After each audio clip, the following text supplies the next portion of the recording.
We're going to start with some breaking news. Facebook versus Apple. Julia Borston has it. Julia. John, Facebook is throwing down the gauntlet in its battle with Apple over the privacy option that Apple plans to give consumers that would dramatically limit the targeting of ads. This is a change that Apple says that it will be making in the name of privacy protections.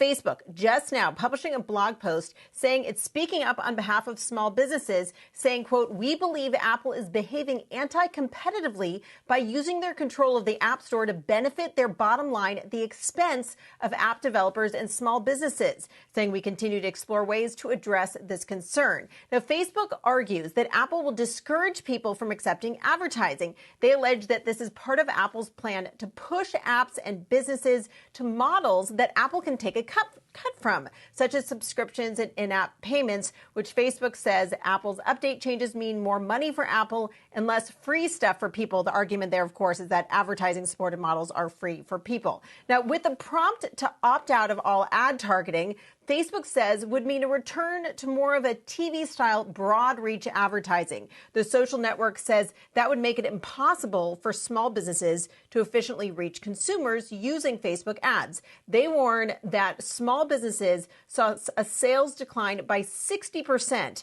when they couldn't use targeted advertising. Now, Facebook saying it's speaking out on behalf of small businesses, but it did warn that its revenue would take a hit in the coming year if it does lose personalized advertising. We're reaching out to Apple for additional comment on this latest pushback from Facebook on its operating system changes. Julia, this seems like a very perilous escalation that Facebook is pushing here. Maybe they have to, because what Apple plans to do strikes at the core of Facebook's business model. But Facebook is making the case here that targeted advertising and the kind of data issues that we've seen Facebook itself struggle with for years, that those are somehow inherently competitive and good for small business. I don't buy that argument. I mean, I think the likes of Facebook, if they tried hard enough, they could figure out a way to make money, to do good advertising without basing it on the level of personal data that they have.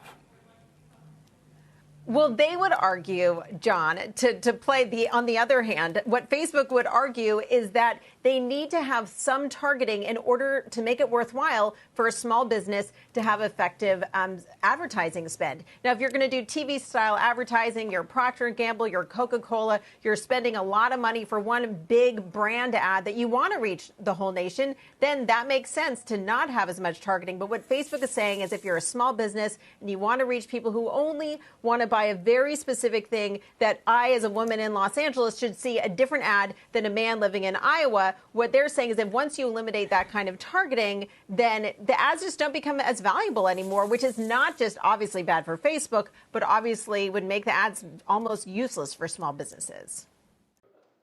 Shepard Smith here. Thanks for watching CNBC on YouTube.